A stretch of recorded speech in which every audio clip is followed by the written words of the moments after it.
மாண்புமிகு மத்திய அமைச்சர், நீங்கள் எல்லாரும் எதிர்பார்க்கிற கேள்வி, உள்துறை அமைச்சர் அவர்கள் இங்கு வந்திருந்தார்கள்.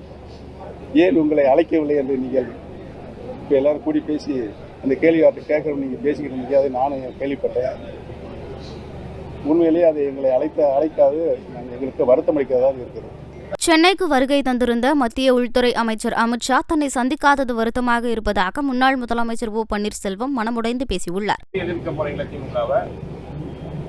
எங்களை பொறுத்தவரையில் பத்திரிகை மற்றும் தொலைக்காட்சி நபர்கள் அனைவருக்கும் தெரியும், தமிழகத்தில் எம்மாதிரியான அரசியல் சூழல் எழுந்திருக்கிறது என்பதை நீங்கள் அனைவரும் நன்றாக அறிவீர்கள்.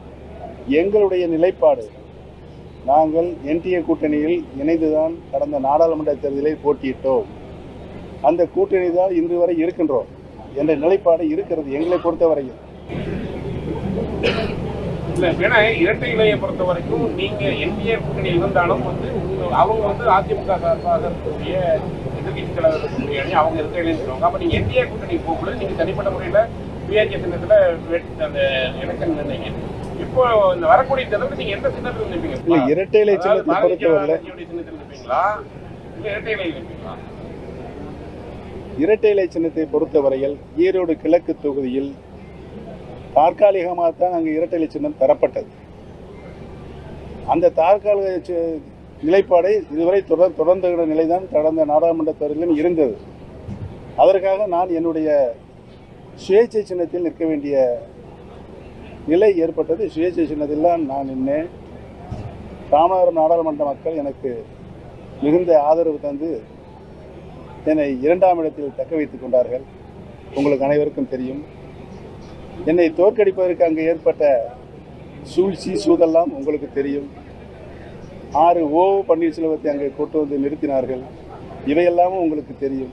இதையெல்லாம் மீறி ஒரு சாதாரண தொண்டன் சுயேட்சை நின்று பலாப்பழ சொன்னம் சுயேட்சை நின்று 3,42,000 ஓட்டுக்கு 33.5% பெற்றிருக்கு என்று சொன்னால், எங்களுடைய அனைத்து இந்திய அண்ணா திராவிட முன்னேற்ற கழகத்தினுடைய தொண்டர்களின் உரிமை மீட்கின்ற குழு எடுத்து வைத்திருக்கின்ற நியாயங்களுக்கு கிடைத்த ஒரு நல்ல தீர்ப்பாகத்தான் மக்களும் தொண்டர்களும் எங்களுக்கு அளித்த தீர்ப்பு.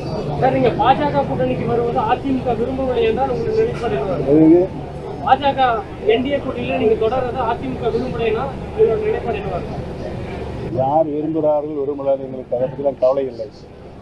எங்களுடைய நிலைப்பாடை இன்றைக்கு மாவட்ட கழக செயலாளர்கள் தலைமை கழக நிர்வாகிகள் கருத்துக்களை கேட்டிருக்கிறோம்.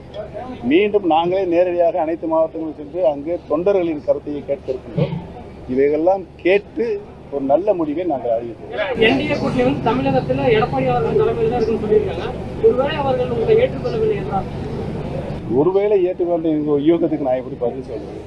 ஆனால் ஒன்று மட்டும் தெளிவான சொல்லிடுறேன்.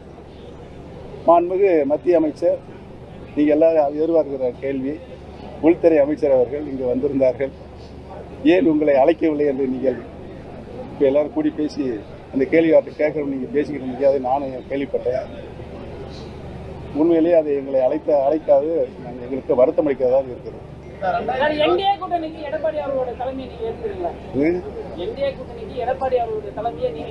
இன்னைக்கு இருக்கிற சூழ்நிலையில் நீங்களே சொல்லுங்க, ஏற்றால் நல்லதா ஏற்கவில்லை என்றால் நல்லதா?